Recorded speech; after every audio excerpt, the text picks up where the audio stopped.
Militan Republik Rakyat Donetsk atau DPR merilis rekaman yang memperlihatkan sekelompok pasukan Ukraina dihantam artileri.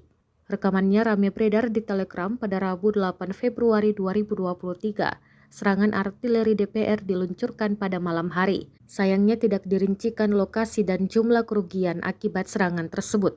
Dalam narasi unggahan disebutkan peralatan angkatan bersenjata Ukraina menyala setelah dihantam artileri.